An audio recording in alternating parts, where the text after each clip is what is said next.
Welcome back to the Homes on Homes podcast. I'm Mike Holmes. I started this podcast to keep educating people on how to make it right, just like I've been doing for over 20 years on television. Here, you'll find raw, unscripted conversations with experts on building healthy homes, choosing quality products, safety at home, and more. Let's get started.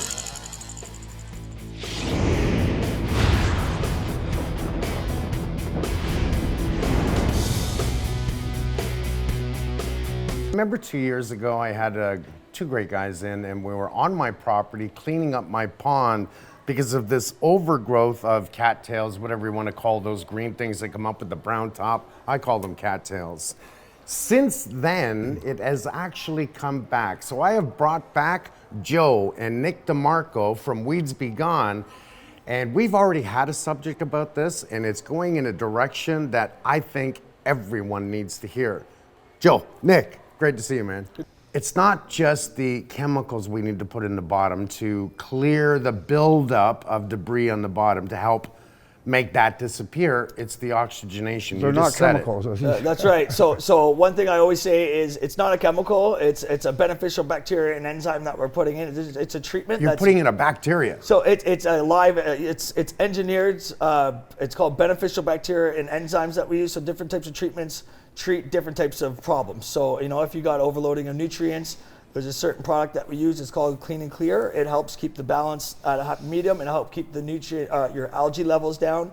I have these pellets and pucks that we put in that actually physically consume the rotting materials at the bottoms of lakes and ponds. So technically all the problems are coming from the runoff coming into your lake or pond, and it's also coming from what your ponds or lakes are constructed out of as well. So if there's a lot of nutrients in that soil itself, will also determine what kind of weed growth you're getting. And the cattails are a lot of the time from the sides of the ponds are getting a lot of sunlight. So when you're getting the sunlight, it's penetrating down and you're getting a lot of nutrients in that water, and that's when you're gonna get your cattails starting to grow up along the edges of the pond. In the deeper water, you don't normally see that type of growth.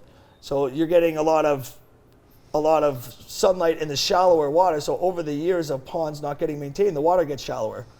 More sunlight gets down to the bottom, more nutrients will build up, and then every year that stuff's rotting, you're getting more muck levels and you're losing your pond, just like what's happening at your place. There's a place in Georgetown by me that every time I drive by, there are so much cattails, you can't even see the water anymore. It used to be a beautiful sight. The bridge goes over it. It was beautiful.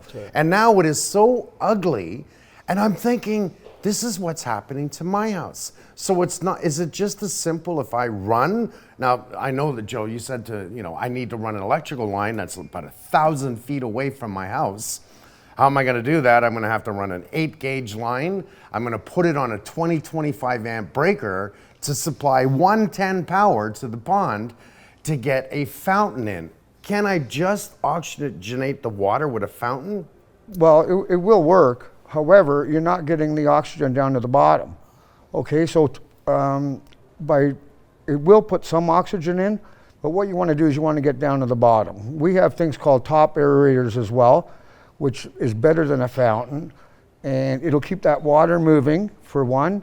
And we have solar units where you can actually run solar with these top aerators. So I don't have to worry about electrical anymore? No. We can do solar? Yeah, we can do solar. Okay, so I bought one of those big turbines. Windmills? Yeah. I don't know, it was $7,500. I don't know if I got ripped off or not. The idea was they put in 2 aerators at the bottom of my pond, and as the wind blows this thing, it's supposed to bubble from the bottom. But it's not doing it enough. You don't have enough. You don't have enough air going through those diffusers, right? There's not enough oxygen, so there's not enough oxygen coming out of the diffusers. And what we have is called continuous laminar flow aeration. So we're continuously oxygenating the bottom. So with your unit, you're only getting oxygen when the wind's blowing.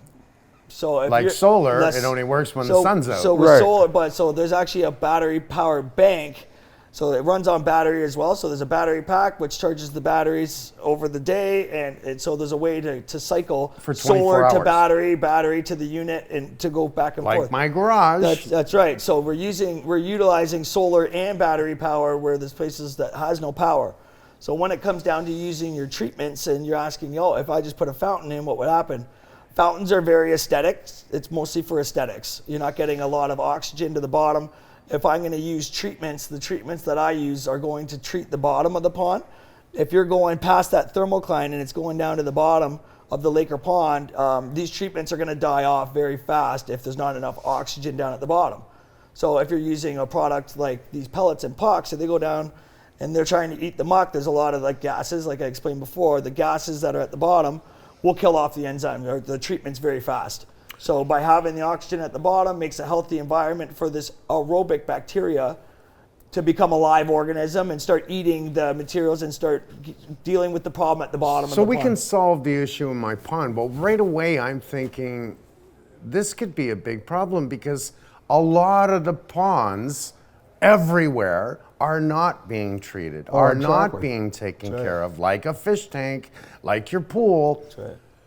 And these are areas where water's flowing from winter snow melt, rain, and I know they're going to end up in the lake. So you kept saying lake.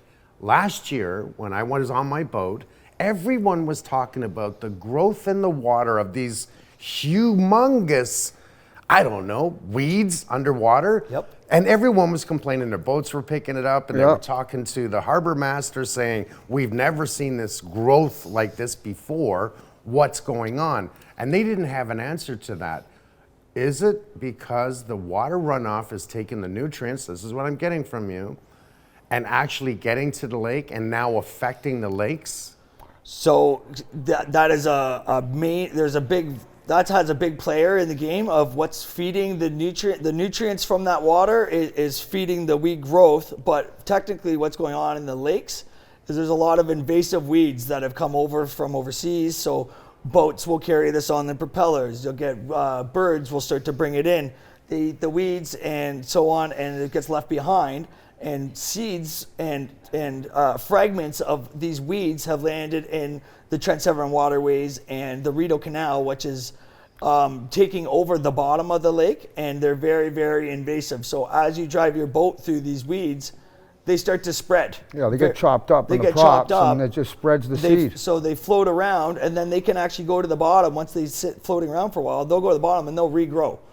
So there's a couple different types of weeds that are in the lakes now. It's called milfoil, Eurasian milfoil. And that was the easy one. Excuse me, sorry. So milfoil was the one that was only around before, okay, which is pretty much everywhere, okay? And that was easy to maintain. I mean, they were even using Reward to spray it. And what that did, it just kills the weeds. And who's they? The government? No, different companies are out there that spray. Lake associations will start to use stuff like that. They're still using it. So they still use chemical applications. So what happens with a chemical application, so for this product, for this weed, it's called Eurasian milfoil, there's a product that they put into the water. It's simply a spray. It's a chemical. The chemicals kill the weeds. The weeds now go down to the bottom, and they turn into rotting materials. That's right, so more fertilizer. So what's happening is they're dealing with the problem, not for the future. That's right. Exactly. So they're not dealing with why the problem is happening. They're dealing with the actual problem itself. So it's, what is the cause of the problem? The cause of the problem is lack of maintaining the actual vegetation, overloading of nutrients, and actually, so chemicals are a cheap solution to get rid of the problem quickly, but it's never going to go away using a chemical application. It's a quick fix. It's a Band-Aid, we call it, for weed growth. Okay. Canada has probably the most amount of fresh water in the world in the lakes that we have here in Ontario. We know that the United States gets half the lakes, Canada gets the other half of the lakes. That's our drinking water. That's also where we dump all that crap that everyone uses in their toilet. And not to mention, these are things that I know, that the lakes are now full. The number one chemical they're finding, which I didn't even know about what you're talking about, Joe, but the number one thing they're finding in the lakes right now and the government doesn't want to talk about is Tylenol. Because we're consuming Tylenol. Oh, honey, I got a headache. We go pee. We pee out what our body doesn't use. That water gets flushed, goes through the treatment plant, and ends up in the lakes. So this is a continuation of more people, more crap, more toilets, more flush, more going to the lake. You're telling me that on top of all of this, we're now getting too much nutrients into the lake that's growing more weeds, What does this say for the future of water in our lakes? We got a big problem. I mean, I've been doing this for almost 30 years. And what we're seeing now, you can't even put your feet in the water. The fish are dying. You can't even, there's no oxygen for the fish, let alone let my dog in there or go swimming in these places, right? And it is a huge problem. I'm gonna tell you something. And now it's not just the milfoil. You've got something called stony Stonewort. Starry, it's called Starry Stonewort. Right. Starry Stonewort, and it's actually an algae. So milfoil was that was easy to take was care our of. first problem. Okay, so when we had milfoil, my dad and I used to go out on a little tin boat. We'd cut the weeds. They'd float to the top. And then we'd go basket them all up. You have to pick up all your cuttings, okay? You want to make sure you pick up all the cuttings so the weeds don't float away somewhere else and start to regrow. When you cut milfoil, it spreads like crazy. So people have to deal with the problems. I want to go swimming in my waterfront. Then we designed some of these mats that you can put down at the bottom of the lake that blocks the sunlight from hitting the weeds, but you can only do such a small area with things like that. So now we have these. Let's go back to the Starry Stonewort. So now we have the invasive weeds that are much more different to maintain. So if you try to cut these weeds, they sink to the bottom. More fertilizer. So it's very hard to get this type of material out of the lakes and ponds because it's so heavy, and it's actually an algae. You're talking small ponds and small lakes. What about Lake Ontario, Lake Erie, Lake Georgian Bay? Yeah, everywhere. So Lake Ontario, in the marinas of Lake Ontario, they have these weeds there present right now. Right. I deal with Canadian Air Force Base, CFB Trenton. They have a very big problem with Starry Stonewort. So we used to just harvest these weeds. You harvest the weeds, they grow back. You cut them, they grow back. So we came up with, we started doing aeration systems with treatments, and we're actually getting rid of the nutrients not only in the muck, in the actual water column itself. So the new weeds are actually based on the nutrients in the water because it's actually an algae. It's a plant-looking material, but it's actually an algae. So it's called Chara, Cara. People call it different names. It's called Chara, Cara, and Starry Stonewort is in the same family, which is now taking over the Chara. So what's happening is it's matting the bottoms of the lakes. Right. The Great Lakes. The Great Lakes, ponds, everywhere. All the lakes. So pretty much every body of water has the opportunity of this coming in through either birds bringing them in, rivers coming through people's ponds. And boats. Right. Big So boats. we're seeing more and more of these weeds everywhere now. And what we started seeing too, Mike, is that where we started working on that was first time we ever did the work back in the day, was on the Trent Sever waterways, and they are totally full of weeds, pretty much all the lakes. Okay, so I get a lot of questions asking me, I'm looking for a cottage. I said, well, you want to find something with deep water and rock. So the shallower the water, the more issues you have. And in through Apsley, Halliburton, Lake Rosso, and that, it wasn't really an issue before. And now we're starting to see it spread all in through all those clean lakes. And they were everywhere. It's everywhere. Is the government contacting you about this? No, you know what? The government does it. They'd rather have it all turn into swamps. So what happened? They want nothing to do with it, is what I think. No. So the Trent Sever waterways and everyone, they're very worried about water levels and treating, having the proper water levels, because if that gets messed up, so the lift lock system through at the Trent is managed so pristinely, because if the water levels go up too much and too low, flooding. Now you're getting a lot of runoff that's coming in, and so a lot of the problems they're dealing with is people's homes getting flooded out and so on. So now what's happening is, after the years of being unmaintained, it's now, the problem has arisen so much now that you're getting weeds in water where you didn't have it before. And I'll tell you why it's happening, Mike, because every year when you lose depth, you now have shallower water. So people I get customers that'll call me all the time. I had 10 feet of water when I moved in here 15, 20 years ago.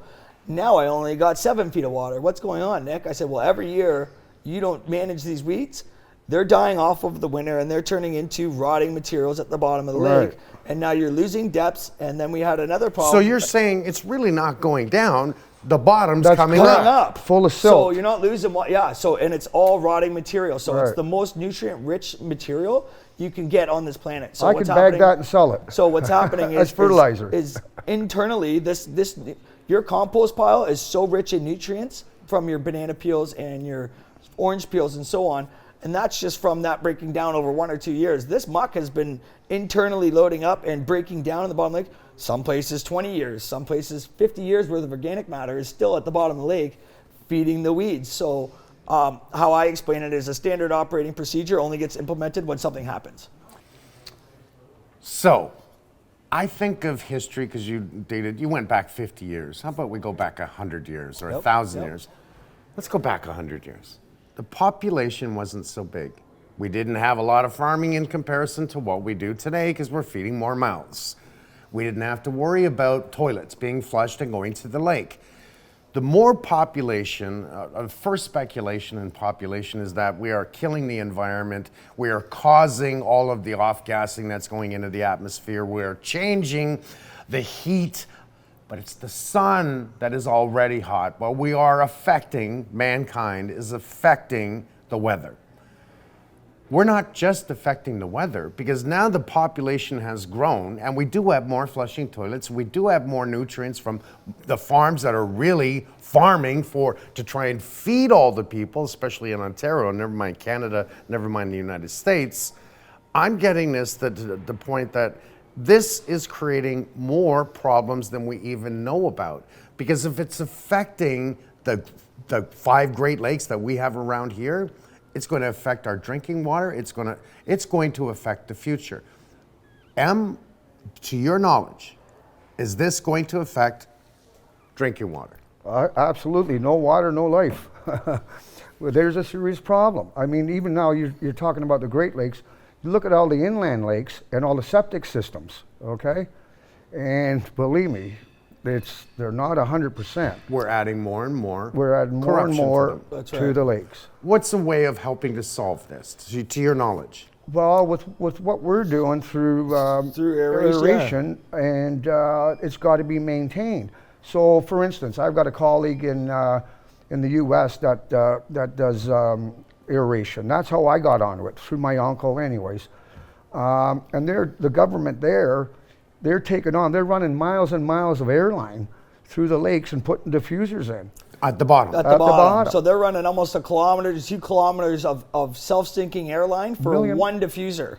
Okay, so like if you got to go out, so a million feet of airline. The amount of oxygen that we're putting off with one diffuser, so it's not just creating a bubble, so it's called dissolved oxygen. So if you have to use a proper diffuser to get the oxygen dissolved into the water. So once your DOs are up, not only at the top of the water, at the bottom of the water column as well. So what happens is once we break that thermocline, we make the temperatures from the bottom to the top are actually very similar, opposed to when you have the thermocline, you go down to the bottom, the water temperature is significantly different than the top.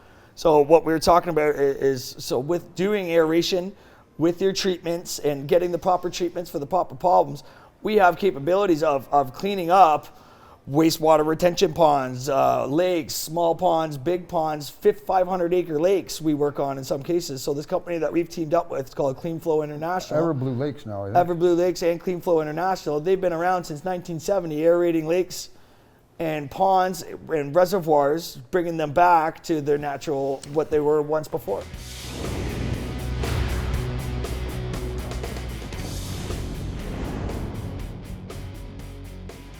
If you like the show, check out the episode page on makeitright.ca for more tips. Listen on Spotify, Apple Podcasts, YouTube, and Amazon Music. Subscribe so you don't miss an episode.